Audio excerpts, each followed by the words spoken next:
ആ ചങ്ങായില്ലേ കളിച്ചിട്ട് ഒരാൾ തന്നെയില്ലേ ഫോട്ടോഗ്രാഫർ ചങ്ങായി നോക്കിയിട്ട് തന്നെ അത് ഫസ്റ്റ് കൊല്ലം തുടക്കം ഇങ്ങനെ തന്നെയാണ് നിങ്ങൾ നോക്കണം അതിന് പ്ലേയേഴ്സ് വരുമ്പോൾ തന്നെ ആവും കാരണം പ്ലേയേഴ്സ് ഇല്ല ഞാൻ അപ്പോൾ അതൊക്കെ പ്ലേയേഴ്സിൽ കൊടുത്തിട്ടാണ് നിങ്ങളെ കുറ്റം വേണ്ട കാര്യം തോറ്റു വെച്ചിട്ട് ഡൗൺ ആവേണ്ട ആവശ്യമൊന്നുമില്ല ഇനി സമയമാണ് ഞാൻ സാറിനോട് വലിയ കാര്യങ്ങൾ പിന്നെ നമ്മളെന്ത് ചെയ്യണം നമ്മളൊരു ടീമായി കളിക്കുമ്പോൾ നമ്മൾ റിയലൈസ് ചെയ്യണം നമ്മളിൽ ആളില്ല എൻ്റെ ടീമിലെങ്ങനെ അറിയില്ലേ എത്ര ദിവസമൊക്കെ നമ്മളൊരു മാസമാവാനായില്ലേ 15 ദിവസമായോ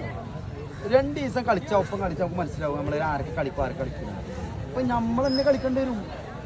നമ്മൾ തന്നെ ബാക്കിൽ പോയി എടുത്തിട്ട് 2 ബോൾ അങ്ങനെ മേലേക്ക് വന്നാൽ സെലക്ഷൻ ഉണ്ടാവും അങ്ങനത്തെ സമയത്ത് അത് ചെയ്തേ പറ്റൂ ബോൾ കിട്ടട്ടെ വെച്ചിട്ട് നിന്നാൽ അതിനെ ബോൾ കിട്ടൂല ബോളിൻ്റെ അടുത്തേക്ക് ചെല്ലുക അപ്പോഴാ ബോൾ കിട്ടുള്ളൂ അതൊക്കെ എല്ലാവരോടും പറയുള്ളത് നിങ്ങൾ ബോൾ കിട്ടുന്നത് പിന്നെ ഒരു വാശി വേണം നല്ല ടീമാണ് ഏതാണ് അങ്ങനെയൊന്നുമില്ല നല്ല ദമ്മിൽ കളിക്കണം അപ്പം കിട്ടും ബോളും വാശിയിൽ കളിച്ചാലത് കളി ജയിക്കുക അല്ലാതെ നിങ്ങൾ തണുത്ത് കളിച്ചാൽ കളി ജയിക്കൂല തണുത്തിട്ട് പേടിച്ച് കളിച്ചു പേടിച്ചിട്ട് കളിക്കണമെങ്കിൽ നമുക്ക് കണ്ടറിയാം കളിക്കണ ആരൊക്കെ പേടിച്ച് കയ്യും കാലും കുഴഞ്ഞിട്ട് ബോൾ കൊടുക്കേണ്ട പാസ് റെഡി ആവില്ല മുഖത്തുണ്ടാവും അതിന് മാറ്റം മുഖം തന്നെ വിരളി നിൽക്കാവും നമ്മൾ ടീമിട്ട് കളിക്കണ പോലെ ഇറങ്ങന്നെ ജയിക്കണം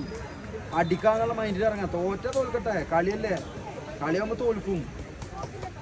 ഓക്കെ അപ്പം എന്തായാലും നിങ്ങൾ ഇതുകൊണ്ട് നിർത്തണ്ട ഞാൻ പറയണേ നിങ്ങൾ ഇതുകൊണ്ട് ഡൗൺ ആവേണ്ട ആവശ്യമില്ല ഞാനിതേപോലെ അവരെ നല്ല ടീമാക്കിയിട്ട് തോറ്റതാണ് അപ്പോൾ കളിയാകുമ്പോൾ തോൽക്കും ഇന്നും ചിലപ്പോൾ അടുത്ത കൊല്ലം തോൽക്കും പക്ഷേ നിങ്ങളെ സമയം വരും ഞാൻ എത്ര കൊല്ലം 3 കൊല്ലം ഇപ്പോൾ ഇവിടെ പണിയെടുക്കാൻ തുടങ്ങിയിട്ട് അപ്പോഴാണ് ഇങ്ങനെ ബിൽഡായി വരുന്നത് അതാവും നിങ്ങൾ അതിനെക്കുറിച്ച് ഇതാണ് പിന്നെ കുറേ ആൾക്കാർ ജയിച്ച ഒപ്പം കൂടുന്ന കുറേ ആൾക്കാരുണ്ടാവും ജയിച്ച നിങ്ങളൊപ്പം കുറേ ആൾക്കാരുണ്ടാവും നിങ്ങളിപ്പോൾ ഈ ആൾക്കാർ ഇപ്പോൾ ഈ തോറ്റ ഈ ആൾക്കാർ നിങ്ങളെ കൂടുന്നുണ്ട് ജയിച്ച ഇതിനേക്കാൾ നിറച്ച ആൾക്കാരാവും എല്ലാവരും കൈയടിക്കാനും കെട്ടിപ്പിടിക്കാനും ഉമ്മക്കാനുണ്ടാവും തോറ്റ് കഴിഞ്ഞാൽ അപ്പുറത്ത് മാറി നിന്ന് കുറ്റം പറയാൻ ഒരുപാട് ആൾക്കാരുണ്ടാവും ആ കുറ്റം പറയുന്നവരാണ് മാറ്റി നിർത്താം ഇങ്ങനെ ചേർത്ത് നിർത്തുന്നവരെ ചേർത്ത് നിർത്താം മനസ്സിലായി ഇനിയും സമയമുണ്ട് ഇനിയും കളിക്കാം കേട്ടോ അതുകൊണ്ട് ഒരു പ്രശ്നമില്ല ഞങ്ങൾ അതിനെക്കുറിച്ചൊരു വെപ്രാളം ഇതൊന്നും വേണ്ട ഓൾ ദി ബെസ്റ്റ് ഓക്കെ നമുക്ക് പറയും